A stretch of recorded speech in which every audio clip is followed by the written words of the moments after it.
तो आप सभी का स्वागत है। और मेरा तो ये मानना है कि इस देश के जितने भी नेशनल मीडिया, गोदी मीडिया या जितने भी मेन स्ट्रीम मीडिया के चैनल्स हैं, जो लगातार चुनाव से पहले जनता में जाते हैं, जनता का ओपिनियन लेते हैं, उनके व्यू लेते हैं और उसके आधार पर मतदान के तुरंत बाद देर शाम एग्जिट पोल लेके आते हैं। अगर इनके एग्जिट पोल को देखा जाए तो बिहार की ही मैं बात कर लेता हूं। 2015 का एग्जिट पोल, चुल्लू भर पानी में डूब के मर जाना चाहिए। 2020 का एग्जिट पोल, चुल्लू भर पानी में डूब के मर जाना चाहिए। और वहीं पूरे देश का और एनडीए का और खासकर उत्तर प्रदेश का एग्जिट पोल, क्या कहूं मैं। और मैं क्या कहूं, अब तो आम आदमी को भी विश्वास नहीं हो रहा है ऐसे गोदी मीडिया चैनल्स पर कि किस तरीके से वो विश्वास करे ये कि वास्तविकता जो चैनल्स हैं, जो मेन स्ट्रीम मीडिया है, नेशनल मीडिया है, ये एग्जिट पोल बनाते कैसे हैं। वो कौन लोग होते हैं जो सीधा इनसे मिलते हैं, इनसे बात करते हैं और सीधा सीधा बता देते हैं कि इस बार देश में एनडीए की सरकार बन रही है।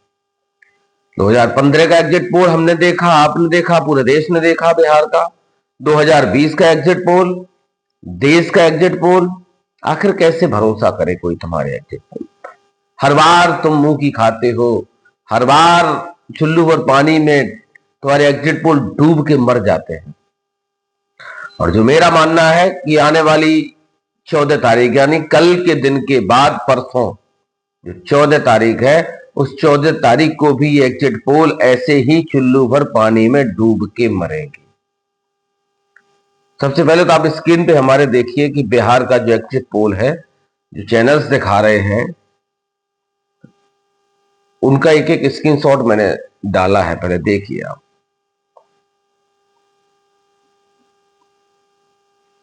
ये देख रहे हो सारे। इसके बाद ये है उत्तर प्रदेश का और 2024 का पूरे देश का एग्जिट पोल। यही उत्तर प्रदेश में भारतीय जनता पार्टी, एनडीए गठबंधन और इंडिया गठबंधन को main stream media, national media, गोदी मीडिया 6 से 12 सीटें दिखा रहा था कि पूरे प्रदेश में कांग्रेस, समाजवादी पार्टी और जो भी छोटे छोटे साथ के दल थे, वो सब मिलाकर 6 से 12 सीटें जीत पाएंगे। समाजवादी पार्टी को तो मैनपुरी, फिरोजाबाद, कन्नौज यानी स्वयं अखिलेश यादव अपनी सीट हार रहे थे। एक चैनल है, मुझे नाम याद नहीं आ रहा, वो चैनल तो कन्नौज से अखिलेश यादव की हार दिखा रहा था और सिर्फ एक सीट दिखा रहा था, वो थी आजमगढ़। और उसको भी जिताने का एक सबसे बड़ा कारण बता रहा था कि यहां से निरहुआ सांसद थे जिन्होंने 1.5 साल में कुछ नहीं किया, क्योंकि वहां हुआ था उपचुनाव। दिनेश लाल निरहुआ ने कोई काम नहीं किया, इसलिए समाजवादी पार्टी आजमगढ़ की सीट जीत जाएगी। लेकिन जब नतीजे आए, उसके बाद फिर मुंह की खानी पड़ी। बेशर्मी का अगर अंदाजा लगा जाए, बेशर्मी का अगर कोई पायदान है, तो हमारे देश का मीडिया उस पायदान पे आखिरी पायदान पर खड़ा हुआ है इस समय। लालू यादव का जंगल राज, नीतीश कुमार का मंगल राज, एक तरफ दुलार चंद यादव की सरेआम चुनाव के बीच हत्या हो जाती है, भूमियार समाज का, ऊंची जाति का व्यक्ति सरेआम काफिले को रास्ते में रोककर हत्या कर देता है। और उसी दिन देर शाम चित्रा त्रिपाठी एक शो चलाती हैं कि लालू यादव का जंगल राज बनाम नीतीश कुमार का मंगल राज। जंगल राज की कहानी वहां के स्थानीय लोगों ने जो मुझे बताई है और जिस कहानी को मैंने समझा है, वो शायद इस समय गोदी मीडिया में जो ऊंची जाति के लोग भरे पड़े हैं, वो अपने मुंह से चरितार्थ नहीं कर सकते। क्योंकि जिस मनगढ़ंत कहानी को बिहार में गढ़ा गया है, उसमें 98% ऊंची जाति के लोगों का महत्वपूर्ण योगदान है, जिन्होंने इस पूरी कहानी को गढ़ा था।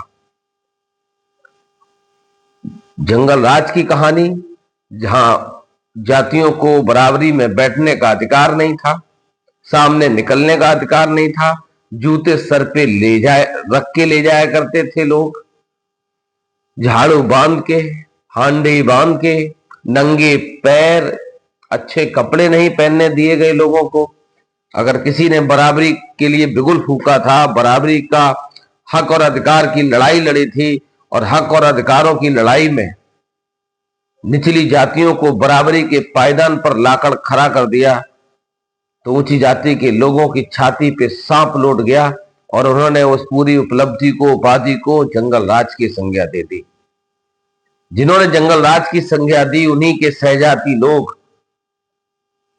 जो इस समय मनुवादी और गोदी मीडिया में भरे पड़े हैं, वो कैसे आपको दिखा दे कि नहीं, लालू यादव ने जातियों में बराबरी के लिए काम किया था, ऊंची जाति नीची जाति के लिए बराबरी के लिए काम किया था, सबको मान सम्मान स्वाभिमान की जिंदगी के लिए काम किया था।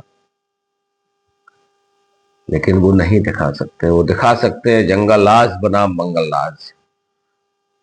अगर देखा जाए तो भुखमरी में सबसे निचले पायदान पर बिहार है, बेरोजगारी में सबसे निचले पायदान पर बिहार है, जबकि सबसे ज्यादा आईएएस और पीसीएस अगर कहीं से हैं तो बिहार से हैं। सबसे ज्यादा कारीगर अगर कहीं से है तो बिहार से हैं। सबसे ज्यादा इंजीनियर कहीं से है तो बिहार से हैं। जिस दिन बिहार के लोग गुजरात, महाराष्ट्र, दिल्ली छोड़ देंगे ना, उस दिन बहुत सी फैक्ट्रियों में ताला पड़ जाएगा। ये जीवता जाता जीवंत उदाहरण है।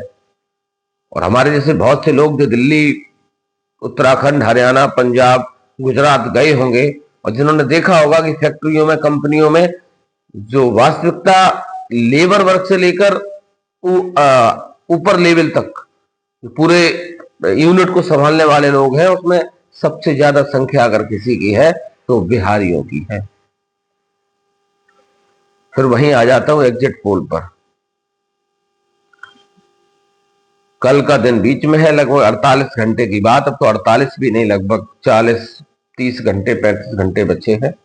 उसके बाद क्या इस देश की जनता फिर गोदी मीडिया के एग्जिट पोल पर, शब्द मैं आगे प्रयोग नहीं करूंगा, कमेंट में आप बताइए कि क्या वास्तविकता आप भी एग्जिट पोल पर उतना ही भरोसा करते हो जितना कि हम करते हैं। और अभी तक 2015 से लेकर 2025 तक एग्जिट पोलों की जो पोल खुली है, उसके बाद आपका विश्वास किस हद तक कायम है। चैनल को सब्सक्राइब नहीं करा है तो एक बार कर लीजिएगा।